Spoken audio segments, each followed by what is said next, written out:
Bismillahirrahmanirrahim. Assalamualaikum warahmatullahi wabarakatuh. Alhamdulillahi wa kafa, wassalamu ala ibadihi alladhina astafa wa ala alihi wa sahbihi wa man wafa, amma ba'd. Ayyatuhal muslimat rahimani Allah wa iyyakunna. Kita kembali diberi taufik oleh Allah untuk melanjutkan pembacaan di kitab Al-Wajiz fi Aqidatis Salafis Shalih Ahli Sunnati wal Jamaati karya Syekh Abdullah Al-Athari rahimahullahu taala. Kita masih dalam pembahasan seputar takdir ya, yaitu marotibul qadar, tingkatan-tingkatan iman kepada takdir. Dan sekarang tingkatan yang kedua, al-kitabah. Betul atau salah? Atau yang ketiga? Ketiga ya. Oh ya. Sekarang tingkatan yang ketiga yaitu al-iradatu wal masyiatu. Keinginan dan kehendak. Jadi segala sesuatu yang terjadi itu dengan keinginan Allah Subhanahu wa ta'ala, dengan kehendak Allah Azza wa Jalla, tanpa ada satupun kejadian, tanpa ada satupun perbuatan tanpa dikehendaki oleh Allah. Dari kejadian apapun, perbuatan siapapun, semua dengan kehendak Allah. Sampai orang yang bermaksiat, orang yang kufur, itu melakukan kemaksiatan dan kekufuran pun dengan kehendak Allah Azza wa Jalla. Jadi secara takdir itu dikehendaki, walaupun secara syar'i tidak diridhoi. Jadi tidak setiap yang Allah murkai Allah nggak kehendaki. Jadi banyak takdir-takdir yang ya tidak sesuai dengan ridha Allah. Itulah Allah memiliki dua kehendak ya. Ada kehendak qadari, ada kehendak syar'i. Kehendak syar'i adalah apa-apa yang Allah cintai saja. Sedangkan kehendak qadari adalah segala yang memang terjadi. Apa yang terjadi semua dengan kehendak apa? Qadari, takdir.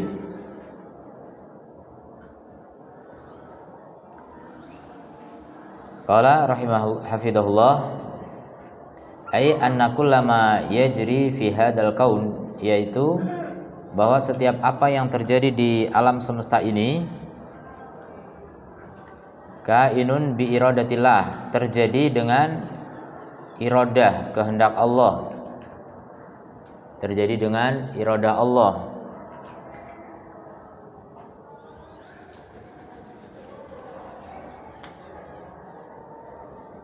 Wa masyiatihi ad-dairah bainar rahmah wal hikmah, dan kehendaknya yang beredar antara kasih sayang dan hikmah. Yahdi mayyasha'u birahmatih, Allah memberikan hidayah kepada siapa yang dikehendaki dengan rahmatnya. Wa yudillu mayyasha'u bihikmatih, dan Allah menyesatkan siapa yang Allah kehendaki dengan hikmahnya.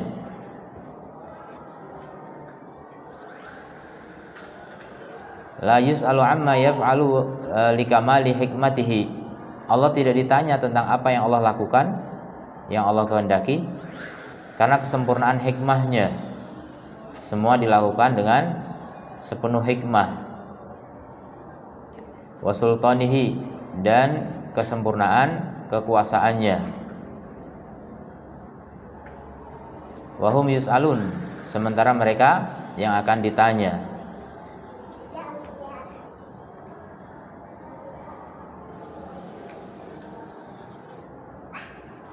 Jadi Allah tidak ditanya, tapi mereka yang ditanya. Jadi berkaitan dengan takdir, kok begini ya, kok Allah mentakdirkan begitu dan begini. Maka jawabannya adalah Allah tidak ditanya atas apa yang Allah lakukan, tapi justru manusialah yang akan ditanya oleh Allah Subhanahu wa ta'ala. Wa hum yus'alun, merekalah yang ditanya. Jadi nggak boleh tanya-tanya tentang perbuatan Allah. Sama sekali Allah nggak boleh dipertanyakan, karena Allah maha hikmah. Yang layak untuk dipertanyakan itu adalah makhluk, hamba, manusia, karena manusia ini penuh dengan kesalahan, sehingga kalau salah dipertanyakan. Kalau Allah nggak bakal salah. Allah nggak pernah menempatkan sesuatu tidak tepat pada tempatnya, karena Allah Al-Hakim, maha hikmah. Semua yang Allah lakukan, semua yang Allah kehendaki adalah tepat, sesuai dengan tempatnya, sesuai dengan ilmunya. Dan Allah Maha mengetahui siapa yang layak mendapatkan hidayah dan siapa yang tidak layak mendapatkan hidayah. Orang-orang yang nggak mau minta hidayah itu kemungkinan memang tidak layak mendapatkan hidayah. Makanya mintalah hidayah kepada Allah. Upaya hamba adalah memantaskan diri untuk mendapatkan hidayah dari Allah Subhanahu wa ta'ala.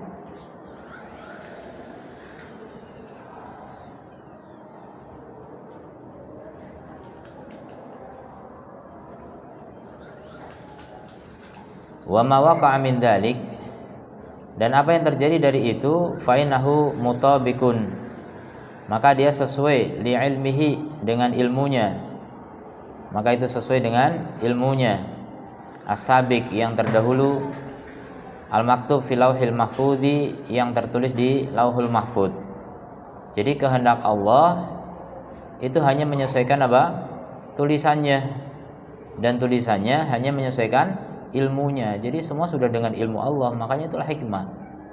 Allah Maha tahu apa yang layak Allah lakukan, apa yang tepat Allah lakukan, apa yang pantas Allah lakukan.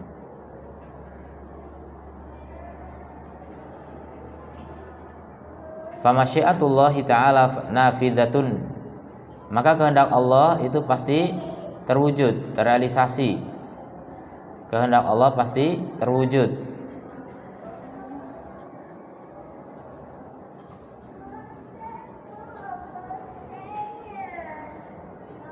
Wa qudratuhu syamilatun, kemampuan Allah juga mencakup segala hal. Masya Allahu kan, apa yang Allah kehendaki pasti terjadi. Wa ma lam yasha' lam yakun, dan apa yang Allah tidak kehendaki tidak terjadi. Makanya kalau kita lihat sesuatu yang mengherankan, kita bilang Masya Allah, itu apa yang Allah kehendaki. Jadi nggak usah terlalu heran gitu. Itu adalah apa yang Allah kehendaki. Apa yang terjadi semata-mata adalah apa yang Allah kehendaki. Apa yang Allah kehendaki terjadi, dan apa yang tidak Allah kehendaki tidak akan terjadi. Fala yakhruju syai'un an iradatihi wa masyiatihi, maka tidak akan keluar sesuatu pun dari keinginan dan kehendak Allah Azza wa Jalla sama sekali.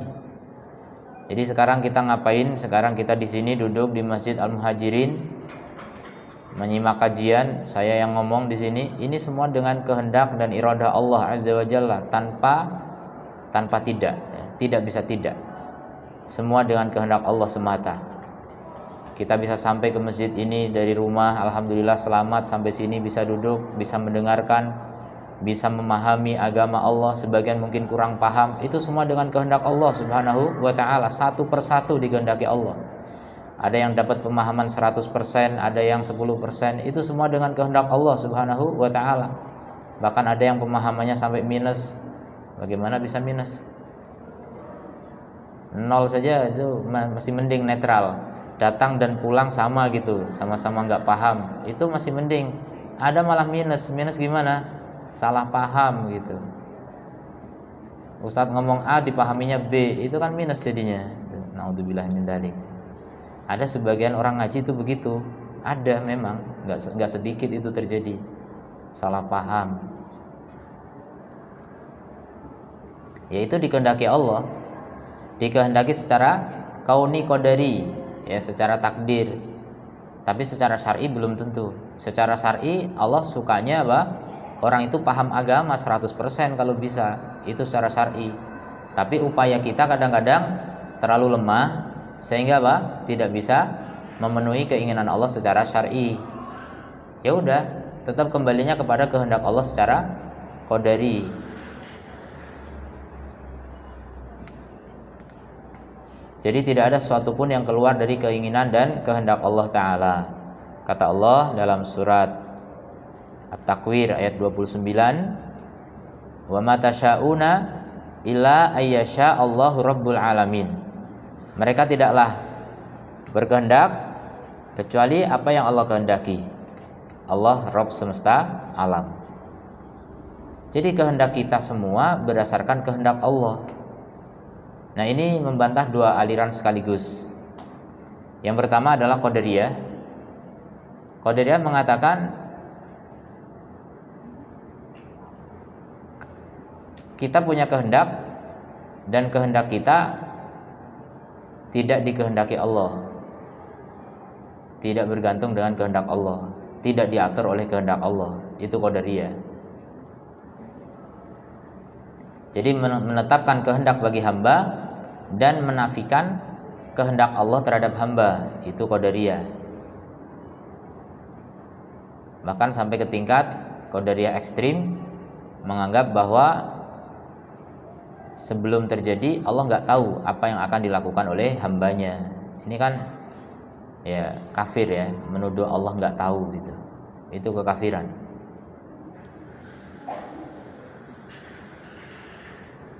Kemudian kelompok yang kedua Jabariyah. Jabariyah menetapkan kehendak Allah tapi menafikan kehendak hamba. Jadi menurut Jabariyah hamba nggak punya kehendak apapun. Jadi kita bergerak ini Allah yang menggerakkan udah pokoknya. Hamba nggak punya keinginan apapun. Nah, ini salah karena di sini Allah bilang wa matasyauna, tidaklah mereka berkehendak. Berarti mereka punya kehendak. Cuma kehendak mereka di bawah kehendak Allah. Jadi ketika kita melakukan sesuatu, kita tidak dipaksa oleh Allah. Artinya kita punya pilihan. Itulah yang disebut dengan ikhtiar. Makanya dunia ini negeri ikhtiar, negeri memilih.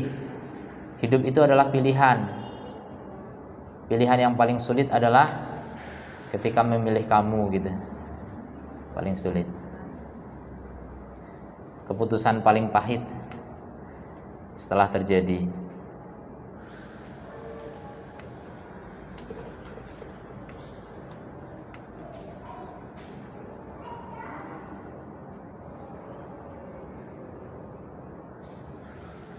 Jadi ikhtiar itu artinya apa? Pilihan. Sering orang mengartikannya usaha. Iya, maksudnya usaha untuk memilih atau memilih untuk usaha, bisa dua-duanya. Jadi ikhtiar itu artinya apa? Pilihan untuk usaha atau nggak usaha. Kalau mau milih nggak usaha, ya udah celaka, sengsara, binasa. Kalau memilih usaha, insya Allah sukses, mulia, bahagia. Atau usaha memilih, ya sama aja ya. Jadi kita punya usaha untuk memilih usaha atau memilih nggak usaha, akhirnya gitu. Kembali kepada usaha atau nggak usaha. Jadi hidup itu pilihan. Mau masuk surga atau neraka itu pilihan. Mau kenyang atau lapar itu pilihan. Ada juga yang tidak pilihan. Nah, itu masuk di dalam kehidupan kita. Beberapa perkara terjadi tanpa pilihan kita. Apa misalnya? Sakit. Nggak ada orang milih sakit gitu, nggak ada. Itu terjadi dengan tiba-tiba saja Allah kasih.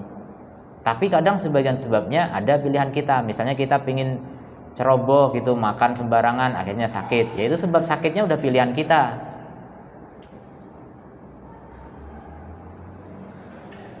Tapi ada juga orang yang hati-hati tapi sakit juga. Nah itu kan bukan pilihan. Ada orang berjalan hati-hati ketabrak mobil. Dia nggak pernah milih ketabrak mobil, tapi ketabrak. Nah itu yang seperti itu namanya apa? Murni kehendak Allah. Kita nggak punya kehendak untuk ditabrak. Bisa ya kita bedakan mana perbuatan kita yang ada pilihan pada kita dan mana perbuatan kita yang memang tidak ada pilihan sama sekali. Yang namanya kecelakaan, sakit, musibah itu bukan pilihan. Tapi yang namanya kejadian kita bisa memilih ya, urusan dunia atau urusan agama itu pilihan. Kita mau sholat atau nggak sholat, mau puasa atau nggak puasa itu pilihan semua, nggak ada paksaan. Jadi orang yang berakal pasti bisa membedakan mana perbuatan pilihan, mana perbuatan paksaan. Kemudian Nabi SAW bersabda, Inna quluba bani Adam kullaha baina isbi'aini min asabi'ir rahman. Sesungguhnya hati-hati anak Adam semuanya di antara dua jari dari jari-jari Ar-Rahman. Ini dalil menunjukkan bahwa Allah punya jari. Begitu ahlu sunnah meyakini, pokoknya teksnya begitu ya begitu yang diyakini. Kalau ahli bid'ah enggak, masa Allah punya jari, nanti sama dong kayak kita punya jari. Ditolak hadis itu dengan menggunakan akal semata. Itulah orang yang lebih memilih akal daripada wahyu. Itu bahaya, sumber kesesatan ketika orang sudah lebih mengandalkan akal daripada apa? Wahyu. Jadi katanya apa? Allah nggak punya jari. Dari mana tahu dia kalau Allah nggak punya jari? Alhamdulillah. Jadi itu cuma apa? Cuma perkiraan akal saja ya. Karena tidak ada seorang pun yang pernah melihat Allah. Nggak ada orang yang lebih tahu tentang Allah daripada Rasulullah Sallallahu Alaihi Wasallam. Dan ini yang menyampaikan berita ini siapa? Rasulullah. Allah punya jari kata siapa? Kata Rasulullah Sallallahu Alaihi Wasallam. Jangan ditakwil-takwil, jangan ditolak-tolak. Ahlu sunnah itu begitu cara meyakini akidah, cara meyakini perkara gaib, keimanan itu semuanya berdasarkan wahyu. Jadi semua hati anak Adam itu berada di dua jari Ar-Rahman. Kakol bin wahidin, seakan-akan satu hati, tapi ngaturnya beda-beda. Seakan-akan satu hati maksudnya ya dikumpulkan jadi satu gitu. Yusarrifuhu haitsu yasha. Allah bolak-balikan terserah Allah kehendaki, terserah yang Allah kehendaki, sesuai yang Allah kehendaki. Nah, ini di sini menunjukkan ada sebagian perbuatan kita yang memang murni diatur oleh Allah tanpa kita bisa berkehendak sama sekali. Tapi ada juga yang kita diberi kehendak walaupun tetap saja kehendak kita di bawah kehendak Allah, begitu. Masalah hati, semua perkara dohir, semua perbuatan dohir kita itu diawali dari hati. Pagi ini kenapa kita berangkat ngaji? Itu langkah kaki sampai ke masjid, diawali dari hati enggak? Dari hati. Siapa yang menggerakkan hati? Allah Subhanahu wa ta'ala. Nah itu, sebagian orang udah kemarin mungkin punya rencana besok insya Allah berangkat ngaji, lihat iklan mau berangkat ngaji, tapi niatnya lemah, badannya sehat, kesempatan ada, tapi nggak ada yang manggil kawan, nggak ada barengannya, cuma gara-gara itu nggak berangkat. Berarti apa? Hatinya belum digerakkan oleh Allah untuk berangkat. Nah itu, jadi memang nggak bisa lepas dari kehendak Allah. Maka dari itu seluruh perbuatan hamba itu disebut makhluknya Allah. Seluruh perbuatan kita adalah diciptakan oleh Allah. Karena apa? Karena perbuatan kita terjadi berdasarkan keinginan dan kemampuan kita. Kita bisa berbuat karena kita punya mau dan kita mampu, punya kemauan, punya kemampuan, sehingga apa? Terjadilah perbuatan. Kemudian kalau ada kemauan dan ada kemampuan, akhirnya terjadi perbuatan. Nah, sementara kemampuan kita berasal dari mana? Kemampuan kita dari mana? Dari mana, Bu? Kemampuan kita dari Allah. Allah yang menciptakan. Terus kalau kemauan juga dari Allah. Ini contohnya. Dibolak-balik hatinya. Nah, hati itu tempat kemauan. Allah yang memberi kita kemauan. Nah, dari situ berarti apa? Kita tidak akan melakukan perbuatan tanpa diciptakan oleh Allah Subhanahu wa ta'ala. Allah menciptakan kemauan dan kemampuan untuk kita, sehingga terwujudlah apa? Perbuatan. Sehingga perbuatan kita ini adalah apa? Ciptaan Allah Subhanahu wa ta'ala. Yaitu diistilahkan dengan khalqu af'alil ibad, penciptaan perbuatan hamba. Jadi perbuatan hamba diciptakan oleh Allah. Ada yang menyesal menikah dengan suami yang sekarang? Dulu kenapa menikah? Kenapa menikah? Karena suka. Kenapa suka? Karena Allah yang bikin suka. Begitu. Ada juga sih yang paksaan ya, seperti Siti Nurbaya gitu, ada mungkin dipaksa untuk menikah gitu. Tapi rata-rata zaman sekarang udah nggak ada. Rata-rata orang nikah ya suka sama suka gitu. Tapi kemudian menyesal, ada nggak yang menyesal? Pasti ada itu. Artinya apa? kita pun nggak bisa mengendalikan hati kita. Kenapa kok mencintai dia gitu? Mencintai seseorang pun dikendalikan oleh Allah Subhanahu wa ta'ala. Kadang orang sudah menasihati, kamu nggak usah mencintai dia karena dia tuh begini. Ah enggak, pokoknya saya cinta. Itu kemudian orang bilang apa? Cinta itu buta. Ya apa? Karena apa? Memang nggak bisa lagi dikendalikan. Jadi melihat sesuatu yang dicintainya itu indah sekali, padahal orang lain semuanya melihat, sepakat orang-orang melihat itu tidak bagus. Tapi bagi dia itu bagus. Nah itulah Allah yang mengendalikan hatinya. Makanya kita bisa lihat ya, orang yang paling jelek, ya laki-laki ini, dia berpasangan, istrinya cantik jelita bagus sekali. Kok mau gitu ya? Secantik itu nikah dengan seorang orang yang jelek begitu. Itu bagaimana ceritanya itu? Kok bisa mau? Nah itulah cinta. Dari mana datangnya cinta? Belum tentu dari mata turun ke hati ya. Kalau itu dari mata bukan good looking itu suaminya ya. Bukan dari mata berarti. Ya udah, dari Allah turun ke hati, begitu yang paling pas. Dari Allah turun ke hati. Sehingga apa? Dia mau menikah dengan seorang laki-laki yang buruk rupa, bahkan buruk akhlak, buruk segalanya, tetap aja mau. Masya Allah. Nah itulah contoh ya, bagaimana hati kita dikendalikan oleh Allah Subhanahu wa ta'ala. Kemudian juga dalam masalah perbuatan, kok mau ya dingin-dingin begini kok sholat tahajud gitu, enak-enak tidur ngantuk-ngantuk kok sholat tahajud, kok mau? Banyak orang heran, tapi ada orang mau. Siapa yang buat dia mau? Allah Subhanahu wa ta'ala. Jadi cuma soal hidayah itu namanya, taufik dari Allah, petunjuk dari Allah yang menggerakkan hatinya, Allah yang mengatur hatinya. Kenapa ada orang-orang yang gak mau tahajud? Belum digerakkan hatinya oleh Allah.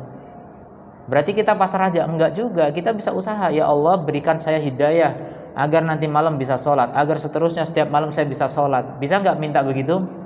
Bisa, tapi apakah semua mau meminta begitu? Belum tentu. Itu hidayah lagi.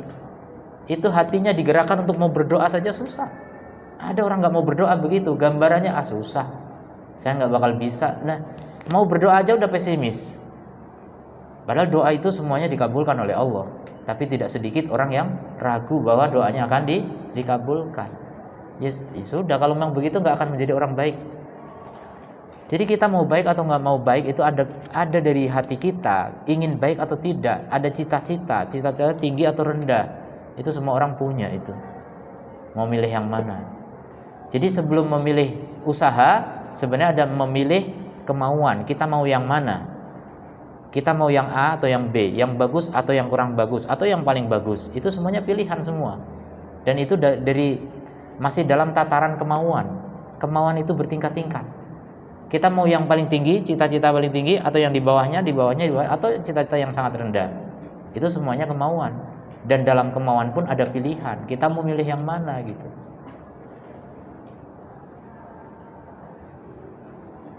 Kemudian tingkatan yang keempat, al-khalqu, penciptaan atau perwujudan. Nah sekarang kalau al-khalqu ini udah tataran perwujudan. Ini yang disebut dengan qada. Jadi kalau ada kata qada wal qadar, maka qadar itu ilmu kitabah lah, itu qadar. Kemudian mulai masyiah dan khalqu ini qada. Qada itu keputusan, perwujudan, perealisasian.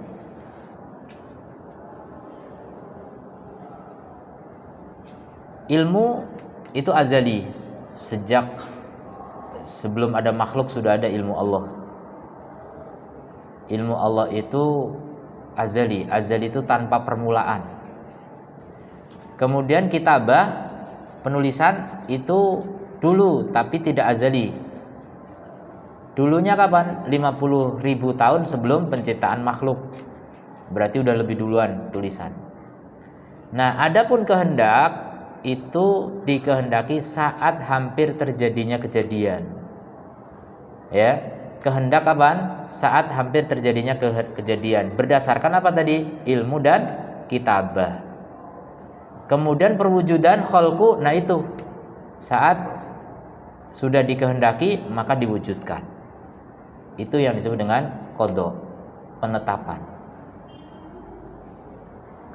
Hiyal imanu bi anna Allah Ta'ala khaliqu kulli syai'. Dia adalah keimanan bahwa Allah Ta'ala adalah pencipta segala sesuatu. Allah Ta'ala adalah pencipta segala sesuatu. La khaliqa ghairuh. Tidak ada pencipta selainnya.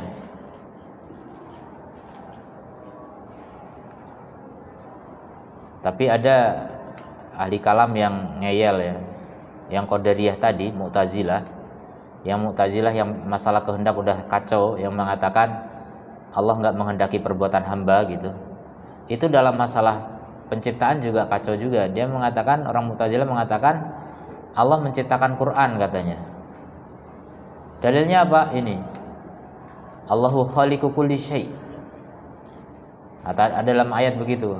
Allah adalah khaliqu kulli syai', pencipta segala sesuatu. Dan Quran adalah sesuatu. Berarti Quran diciptakan oleh Allah. Ini menyimpang ya.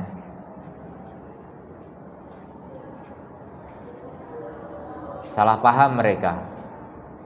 Jadi Allah pencipta segala sesuatu itu betul, tapi salah mereka dalam memahaminya.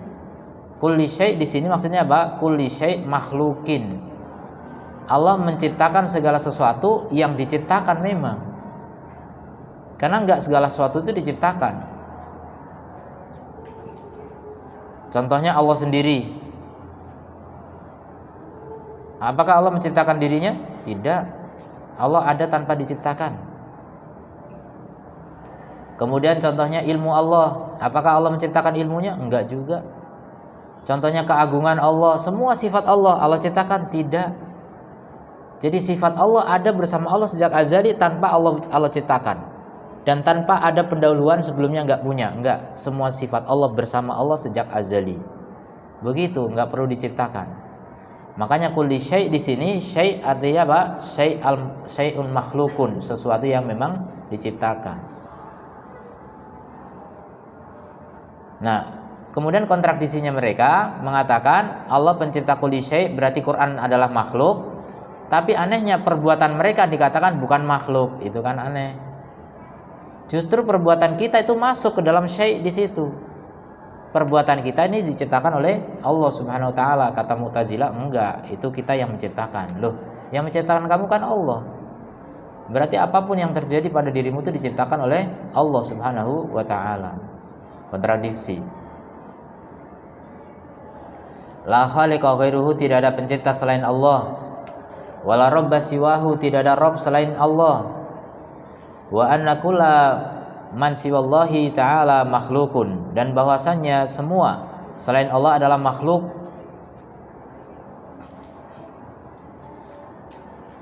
Mujad diadakan, makhluk diciptakan. Mujad diadakan, minal adam, dari tidak ada. Jadi semua selain Allah itu tadinya apa? Tidak ada. Maka disebut hadis. Hadis itu artinya baru. Lawannya azali atau qadim. Qadim itu salah satu sifat Allah. Maksudnya apa? Allah itu bukan baru. Allah itu ada tanpa sebelumnya tidak ada. Allah itu ada tanpa didahului ketiadaan. Itu namanya qadim. Kalau kita makhluk, semuanya ada yang sudah ada ya. Ada juga makhluk yang belum ada, belum diciptakan. Ada sepasang suami istri menikah, itu belum punya anak tuh. Insya Allah akan punya anak. Nah itu apa namanya? Adam. Anaknya masih Adam, belum ada. Adam itu pakai ain ya. Kalau pakai hamzah itu Nabi Adam, beda.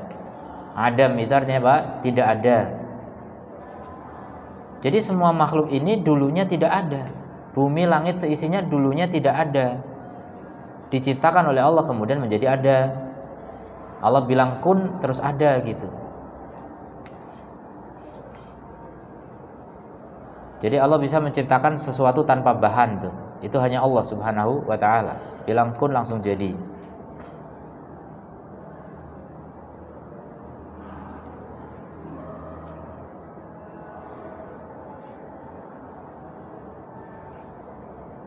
Jadi diciptakan semuanya dari tidak ada.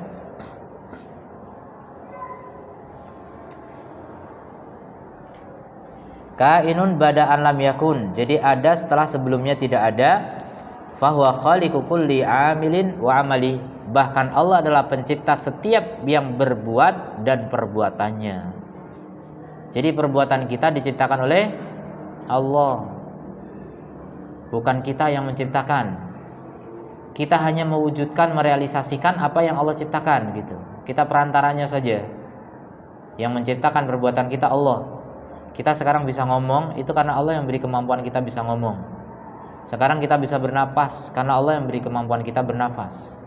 Coba kalau nggak diberi kemampuan Allah, nggak bisa. Buktinya banyak orang yang sesak napas sampai mati, nggak bisa bernapas. Ada juga bayi lupa bernapas itu, diguncang-guncang badannya oleh ibunya, kemudian tersenyum lagi. Kenapa nak? Lupa bernapas bu gitu.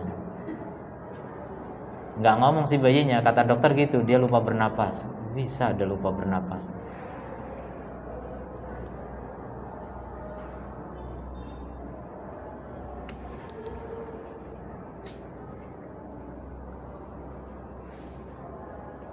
Wa kullu mutaharrikin wa harakati. Allah juga menciptakan wa khaliqu kulli mutaharrikin wa harakatihi. Setiap yang bergerak dan gerakannya. Allah menciptakan daun, kemudian daun itu bergerak. Allah juga menciptakan gerakan daun itu. Walaupun daun itu digerakkan oleh hembusan angin, Allah juga yang menciptakan angin dan hembusannya. Angin bisa bergerak ke sana kemari, Allah juga yang menggerakkan. Jadi tidak ada gerakan tanpa Allah ciptakan. Tidak ada satu gerakan pun di muka bumi ini, di kolong langit ini, di dunia ini sampai di akhirat nanti, kecuali diciptakan oleh Allah Subhanahu wa ta'ala. Jadi semuanya berdasarkan ciptaan Allah. Semua berdasarkan ciptaan Allah Subhanahu wa ta'ala.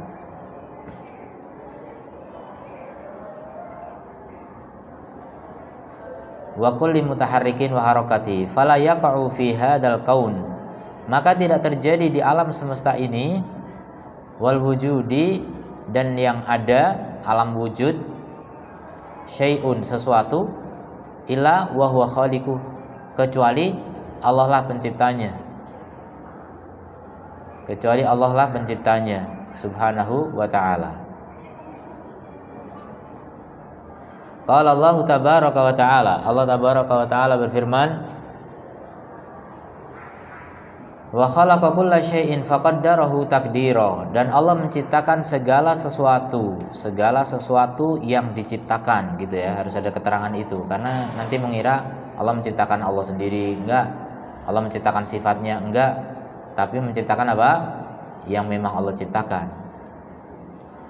Faqaddarahu taqdira, maka Allah sudah susun ukurannya. Tuh, qaddara taqdira itu artinya apa? Allah sudah susun ukurannya. Ukuran apapun, ukuran besar kecilnya, panjang pendeknya, warnanya, ukuran kapan kejadiannya, waktunya, ukuran ya semua ukuran itu takdir. Takdir itu artinya ukuran, sudah diukur oleh Allah, sudah dirancang oleh Allah, sudah dibentuk oleh Allah, polanya sudah ada.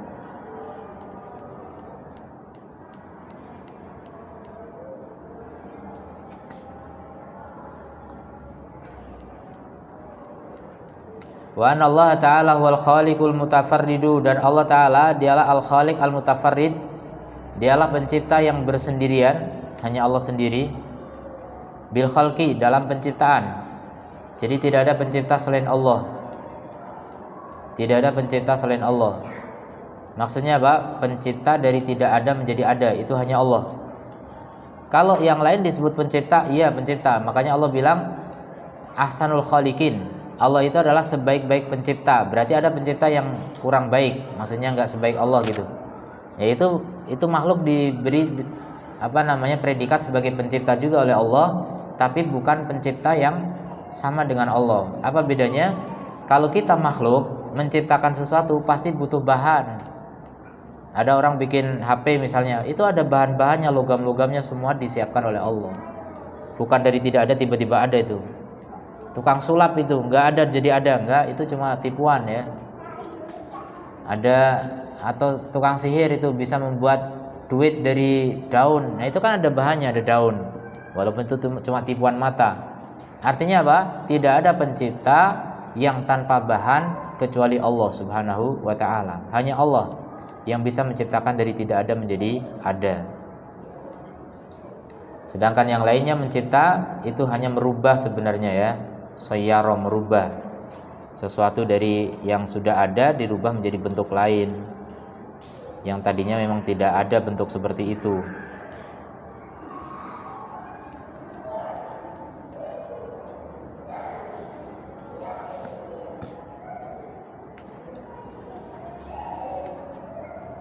Jadi Allah bersendirian dalam penciptaan, wal ijad, dan mewujudkan dari yang tidak ada. Fahuwa khaliqu kulli syai'in bila istisna'in. Allah pencipta segala sesuatu tanpa pengecualian. Maksudnya apa? Segala sesuatu selain Allah gitu. Allah itu pencipta segala sesuatu selain Allah. Pengecualiannya ya Allah saja. Allah dengan sifat-sifatnya bukan makhluk, bukan diciptakan. Qala Allah tabaraka wa ta'ala, Allah berfirman, Allahu khaliqu kulli syai'. Allah pencipta segala sesuatu. Allah pencipta segala sesuatu. Wa huwa ala kulli syai'in wakil, dan Dia terhadap segala sesuatu Maha menjaga. Kemudian firman Allah Ta'ala, dzalikumullahu rabbukum khaliqu kulli syai'. Itu adalah Allah Rabb kalian, pencipta segala sesuatu. Kemudian juga firman-Nya, hal min khaliqin ghairullahi yarzuqukum. Adakah pencipta selain Allah? Adakah pencipta selain Allah? Ini pertanyaan pertama. Tidak ada, jelas. Yarzuqukum, yang memberi rezeki kepada kalian. Adakah pencipta selain Allah yang memberi rezeki kepada kalian? Enggak ada. Walaupun ada orang ngasih rezeki ke kita, bapak ngasih rezeki ke anak, suami ngasih rezeki ke istri, itu hanya perantara. Pemberinya adalah Allah. Makanya kalau tiba-tiba dikasih duit sama orang, jangan cuma terima kasih ya, luar biasa, kalau nggak ada kamu saya bisa mati katanya. Nggak boleh begitu. Karena itu hanya perantara. Yang ngasih sebenarnya siapa? Allah. Perantaranya orang itu. Jadi semua gerakan manusia itu di sekitar kita, memberi atau tidak memberi, itu Allah yang mengatur, Allah yang menggerakkan hatinya. Kita itu berharap orang itu harusnya memberi sesuatu kepadaku, tapi Allah nggak gerakan hatinya, nggak akan terjadi gitu. Tidak akan terjadi pemberian itu. Fahuwa subhanahu, maka dialah Allah subhanahu khaliqul ibadi wa af'alihi. Allah pencipta hamba-hamba dan perbuatan-perbuatan hamba-hamba. Jadi perbuatan kita diciptakan oleh Allah.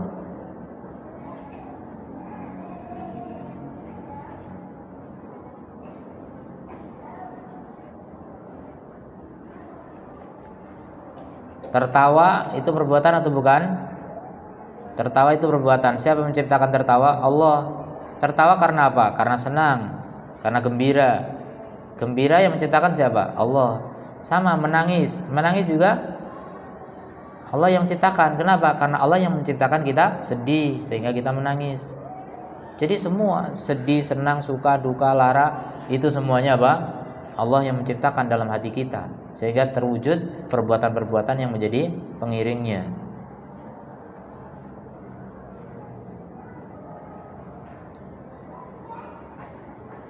Wa anna kullama yajri min khairin wa syarrin, dan bahwa segala yang terjadi, segala yang berjalan, segala yang mengalir berupa kebaikan dan keburukan, kekufuran dan keimanan, ketaatan dan kemaksiatan, sya'ahullah, Allah kehendaki semua. Semua Allah kehendaki. Wa qaddarahu, dan Allah takdirkan. Wa khalaqahu, dan Allah ciptakan. Makanya penciptaan segala kejadian itu bagian dari takdir. Orang yang nggak percaya kalau perbuatan kita diciptakan Allah, berarti dia tidak percaya kepada takdir. Karena penciptaan segala sesuatu itu adalah bagian dari takdir Allah. Jadi bisa dikatakan takdir itu perbuatan Allah ya. Bukan semua perbuatan Allah, tapi sebagian dari perbuatan Allah adalah apa? Takdir, yang terdiri dari 4 tingkatan itu. Semua itu adalah perbuatan Allah Subhanahu wa ta'ala. Masih ada perbuatan Allah di luar takdir, ada. Ya terserah Allah, kita nggak tahu.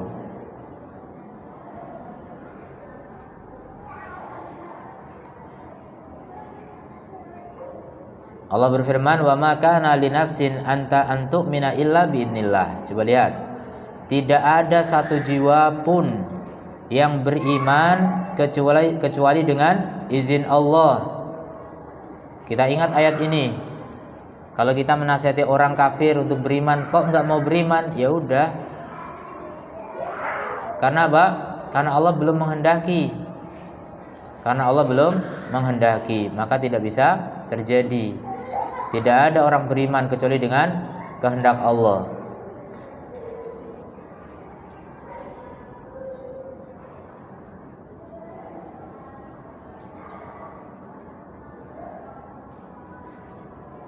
Kemudian Allah berfirman, "Qul la yusibana illa ma kataballahu lana." Katakan, tidak menimpa kami kecuali apa yang telah Allah tuliskan untuk kami. Saya ingat waktu itu ada salah seorang imam masjid yang tergilas truk ya bersama anak-anaknya, tapi masih hidup. Ada satu anak yang meninggal. Kemudian ketika di rumah sakit ditanya bagaimana keadaannya, beliau mengatakan tidak ada yang lebih membuat tenang bagi kami kecuali karena kami mengingat firman Allah, "Qul la yusibana illa ma kataballahu lana." Katakan, tidaklah menimpa kami kecuali apa yang sudah tulis untuk kami. Ya sudah. Kami ketabrak truk, kami luka-luka, anak kami meninggal, itu semua sudah ditulis oleh Allah Subhanahu wa ta'ala. Jadi tenang hati ini ya. Kalau kita yakin, iman, semua kejadian sudah Allah tulis, nggak bakal meleset. Nggak ada yang perlu kita tangisi berlebihan. Nangis sedih ya biasa, tapi jangan berlebihan. Jadi orang yang mengimani takdir itu tidak akan stres insya Allah. Orang-orang stres, orang-orang frustasi, depresi, bunuh diri, itu karena tidak beriman kepada takdir.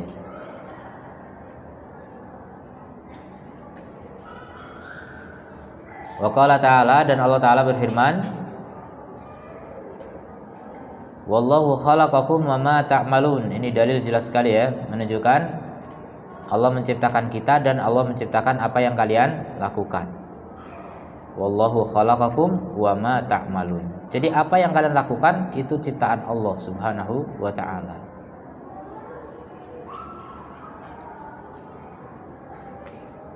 Maka kalau kita melihat suatu produk kok jelek misalnya, wah kamu bodoh sekali gak bisa membuat yang bagus, ya kita katakan, tidaklah saya berbuat begini kecuali Allah yang menciptakannya. Artinya kita mau mencela apapun kembalinya akan kepada Allah nantinya. Makanya gak boleh mencela kejadian. Angin yang berhembus, panas, dingin, hujan, dan lain sebagainya, ini gak boleh dicela. Karena semua kejadian ini Allah yang menciptakan. Sampai apa yang kita buat pun sejatinya nggak boleh dicela juga. Walaupun tujuannya saya nggak mencela Allah, maksudnya mencela orang itu, kenapa berbuatnya gini, kok jelek kerjaannya gitu. Ya boleh-boleh saja menyalahkan, tapi jangan mencela. Ya karena orang itu berbuat begitu juga Allah yang menciptakan gitu. Dia nggak mampu. Tulisan kamu jelek amat sih, mau dibagus-bagusin bagaimana tetap jelek gitu. Karena memang Allah yang menciptakan begitu kan. Emang ada tulisan orang yang harus disamakan gitu kan? Gak bisa. Dilatih-latih gitu bisa sih. Tapi pas sudah nulis cepat kembali lagi ke asalnya gitu.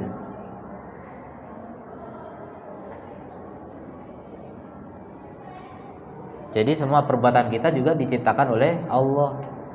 Variasi, sebagaimana variasi model bentuk tubuh kita, wajah kita beda-beda, itu Allah yang menciptakan. Demikian juga perbuatan kita juga begitu. Ya. kullun ya'malu ala syakilatihi, kata Allah. Semuanya berbuat sesuai dengan bentuknya masing-masing, dan itu ketetapan dari Allah Subhanahu wa taala.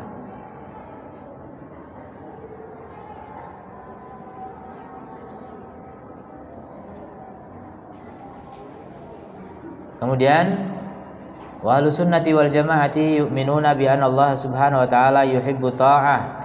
Ahlus sunnah mengimani bahwa Allah mencintai ketaatan dan memerintahkan ketaatan dan membalas ketaatan dengan pahala.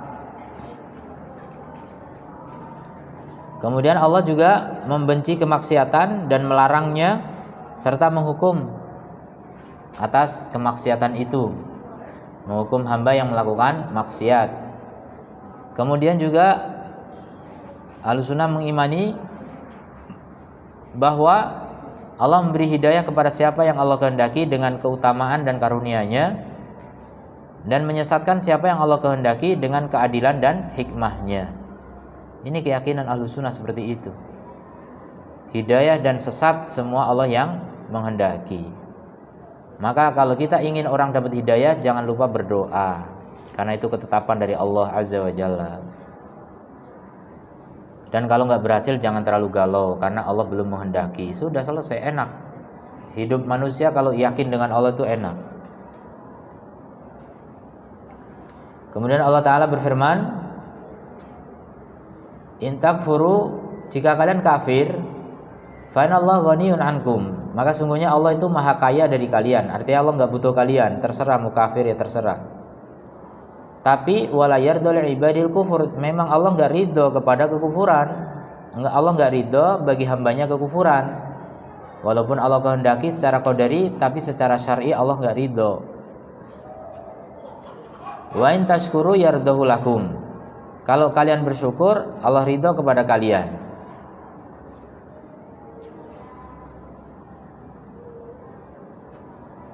Kalau kalian syukur Allah ridho kepada kalian. Wala taziru waziratun wizra ukhra, dan tidak ada satu orang pun yang berdosa membawa dosa orang lain.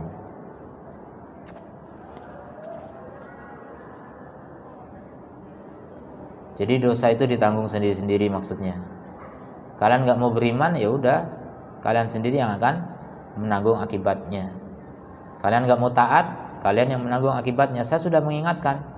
Tugas saya mengingatkan. Kalau saya nggak mengingatkan, saya dosa. Dan saya sudah tunaikan tugas saya. Sekarang tinggal tugas Anda. Apakah mau taat atau tidak? Maka Andalah yang bertanggung jawab. Wa qala ta'ala, dan Allah Ta'ala berfirman, wa'lamu, ketahuilah, anna fikum Rasulullah, bahwa di antara kalian ada utusan Allah. Lau yuti'ukum fi katsirin minal amr, seandainya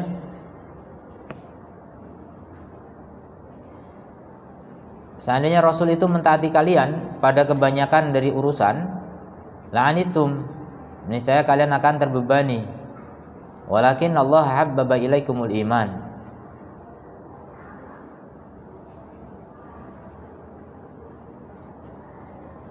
akan tetapi Allah membuat kalian cinta kepada keimanan. Wa zayyanahu fi qulubikum, dan menghiasi iman itu dalam hati kalian. Jadi iman itu terlihat indah dalam hati kalian. Itu semuanya hidayah dari Allah. Tidak semua orang bisa merasakan itu. Banyak orang yang gak suka keimanan, makanya masih kafir. Banyak orang yang gak suka ketaatan, makanya masih maksiat.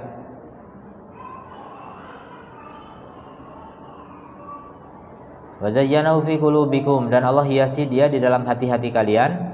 Wa karaha ilaikumul kufra wal fusuqa wal isyan, dan Allah membuat kalian benci kepada kekufuran, kefasikan, dan kemaksiatan. Ini kalau kefasikan dan kemaksiatan digandeng, kefasikan dosa-dosa besar, kemaksiatan dosa kecil. Ulaika humur rasyidun, maka mereka itulah orang-orang yang mendapatkan bimbingan.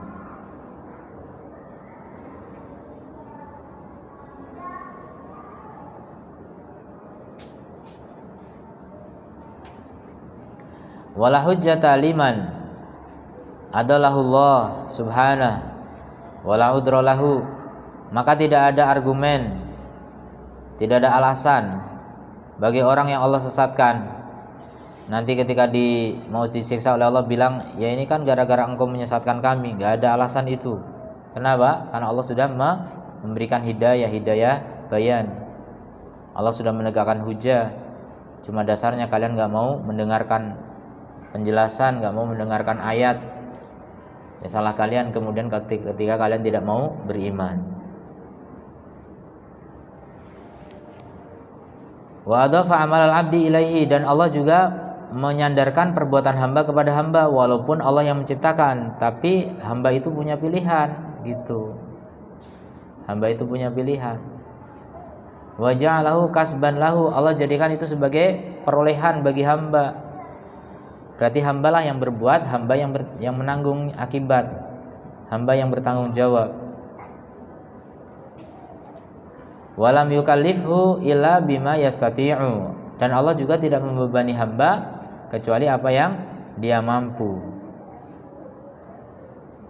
Kata Allah Ta'ala, al-yawma tujza kullu nafsin bima kasabat la dzulmal yaum.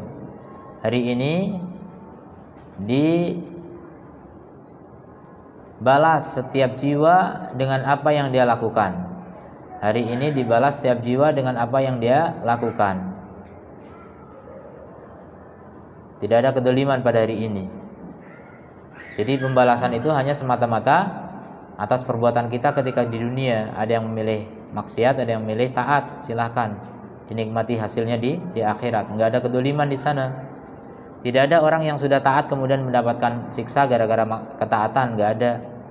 Tidak ada orang yang tidak bermaksiat kemudian dihukum. Enggak ada. Semua itu berdasarkan perbuatan kita. Bima kasabat. Kemudian kata Allah Ta'ala, inna hadainahu sabila imma syakiron wa imma kafuro. Kami sudah memberikan hidayah kepadanya, kepada manusia.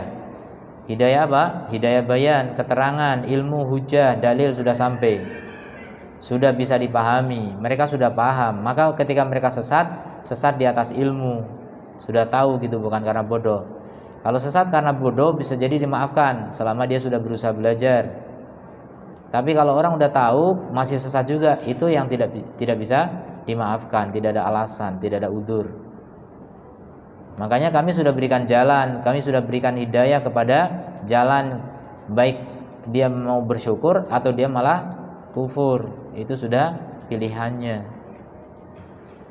Kemudian kata Allah, li'alla yakuna linnasi 'alallahi hujjatun ba'dar rusul, agar tidak ada bagi manusia atas Allah argumen setelah diutus para rasul. Jadi diutus para rasul fungsinya untuk menegakkan hujah, biar orang nggak punya hujah lagi di hadapan Allah, nggak punya alasan. Ya Allah, saya nggak tahu, loh kan sudah diutus rasul.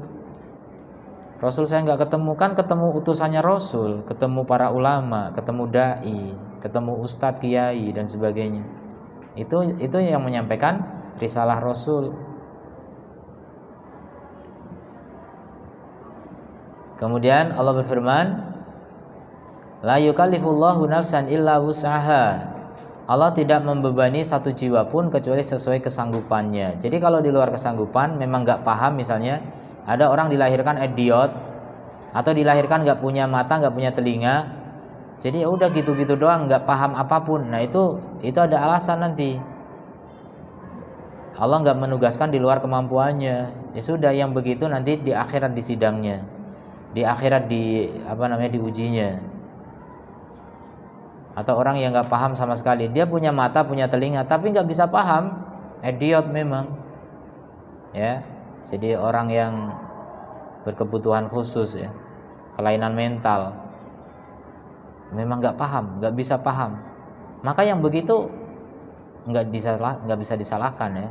Di hadapan Allah dia punya alasan, tidak mampu, karena Allah tidak menugaskan satu jiwa pun kecuali sesuai kemampuan. Kemudian Allah berfirman, faman syaa'a falyu'min wa man syaa'a falyakfur. Siapa yang mau maka berimanlah, dan siapa yang mau maka kufurlah. Jadi beriman atau kufur itu adalah pilihan, silahkan mau pilih yang mana. Ya, sampai di sini silakan, mungkin ada pertanyaan.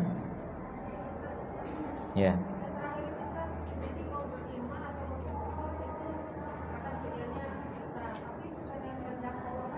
Iya, nggak akan keluar dari kehendak Allah. Ya udah, jangan ditanyakan lagi. Kalau Allah berkehendak kufur gimana? Nggak usah tanya. Udah, itu sesuai dengan hikmah Allah sudah. Kita nggak tahu tentang takdir Allah. Allah nggak ditanya tentang takdirnya, tapi kita yang akan ditanya oleh Allah. Jadi urusan kita yang penting saya mau beriman, udah titik. Jadi yakin saja kalau kita berusaha beriman nggak bakal dihalangi oleh Allah. Kalau kita berusaha mau masuk surga nggak bakal dihalangi oleh Allah. Kalau ada orang merasa saya pengen taat tapi nggak bisa, dihalangi oleh Allah, itu bohong, nggak ada begitu. Kalau orang udah pengen taat pasti bisa taat. Kalau orang nggak mau taat berarti dia nggak pengen taat, ya sudah, itu yang masuk neraka itu. Itu semua ketetapan Allah, dan Allah itu mengatur itu dengan sehikmah mungkin, serapi mungkin, setepat mungkin. Nggak ada lagi celah untuk menyalahkan Allah, nggak ada. Allah tidak bisa ditanya tentang apa yang Allah lakukan. Allah Maha Adil, Allah Maha Bijaksana, Allah Maha tepat dalam segala keputusannya.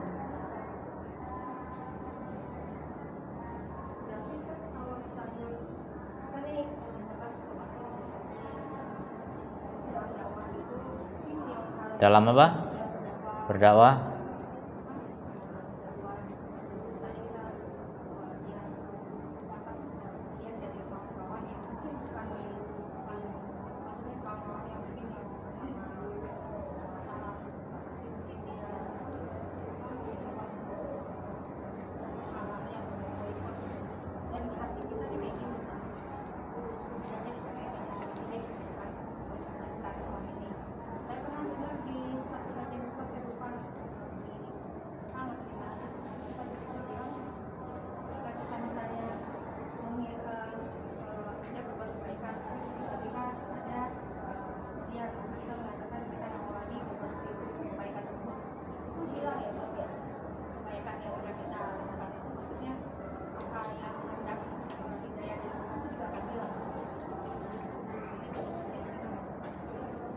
Nggak mau lagi apa tadi? Nggak mau lagi berbuat.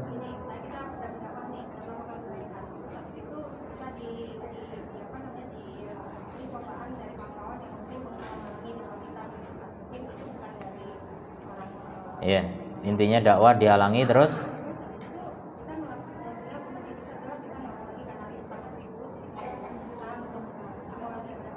Ya.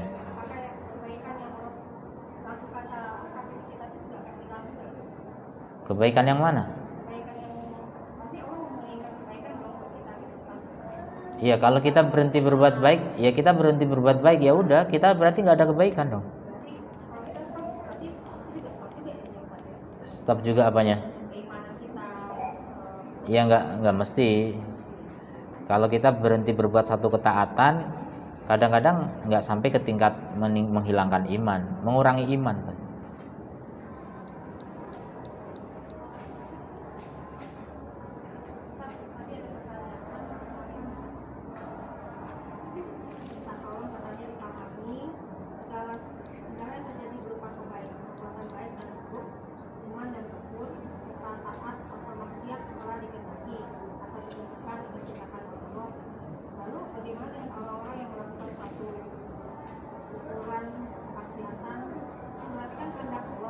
Ya.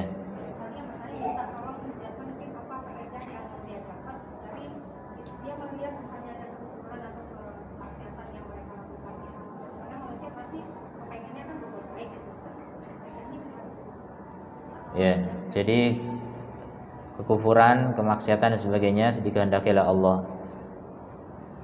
Kemudian bagaimana ketika orang itu melihat ada orang berbuat keburukan, padahal dia menganggap bahwasanya setiap orang pasti ingin kebaikan. Ini yang dikatakan tadi, nggak boleh bertanya kepada Allah tentang apa yang Allah lakukan. Itu hikmah, itulah hikmah Allah, itulah kebijakan Allah yang tepat. Allah tidak mungkin salah ketika tidak memberi hidayah kepada seseorang. Jadi hidayah itu milik Allah pertama. Kata Allah dalam hadis qudsi, wahai manusia, kullukum dol, semua kalian adalah sesat kecuali yang aku beri hidayah. Berarti hukum asal kita adalah sesat. Ada orang beriman itu karena diberi hidayah oleh Allah, ada orang taat karena diberi hidayah oleh Allah, ada orang baik itu karena diberi hidayah oleh Allah. Kalau nggak ada hidayah dari Allah, kita semua aslinya sesat.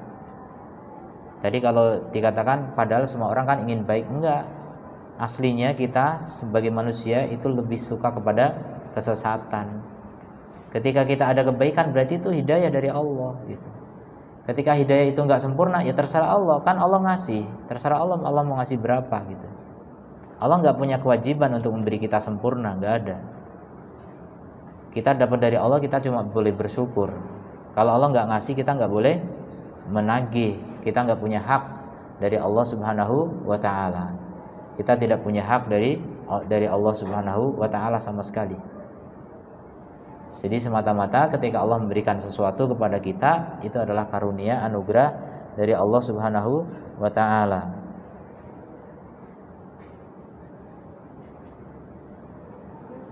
Ya.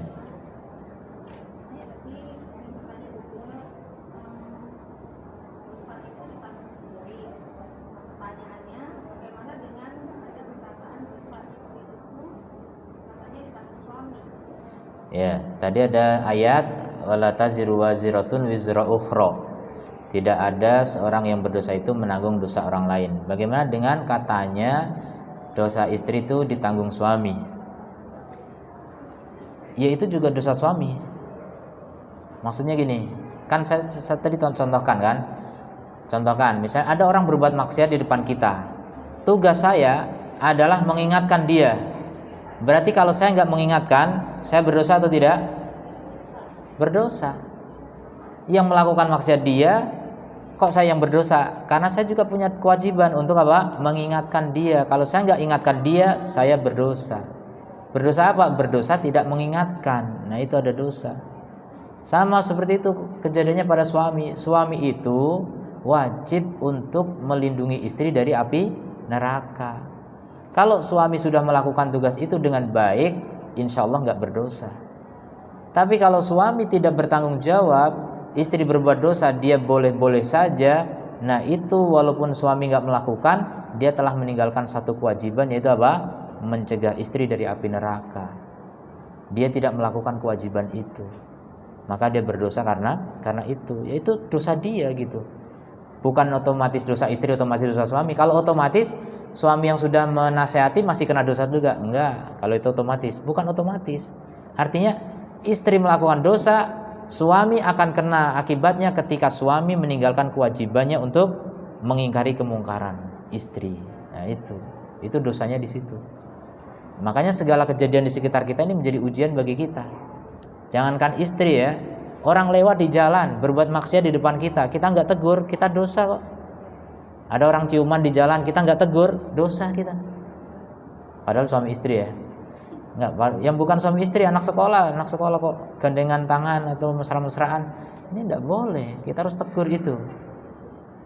Kalau nggak mau dosa, jangan lewat situ gitu. Udah tahu kalau lewat sana banyak orang pacaran, ya jangan lewat situ. Daripada lewat situ nanti melihat malah menjadi dosa.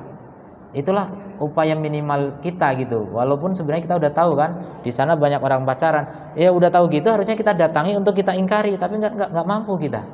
Rata-rata kita nggak mampu lagi mengingkari kemaksiatan.